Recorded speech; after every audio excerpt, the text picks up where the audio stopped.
সফল হওয়ার সহজ উপায় হলো কথা বলা ছেড়ে দেওয়া এবং শুরু করে দেওয়া। হাল ছাড়লে হবে না, শেষ নিঃশ্বাস পর্যন্ত চেষ্টা করা উচিত।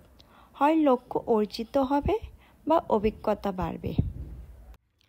জীবনে সাফল্য হওয়ার জন্য কোনো গোপন রহস্য নেই। এটি প্রস্তুতি, কঠোর পরিশ্রম করতে হবে তোমাদের এবং ব্যর্থতা থেকে শেখার ফলাফল পাবে। আসলে কি জানো, হতাশাবাদী সবসময় তারা প্রতিটি সুযোগেই অসুবিধা দেখেন, আর আশীর্বাদী সবসময় তারা প্রতিটি অসুবিধাতেই সুযোগ দেখেন।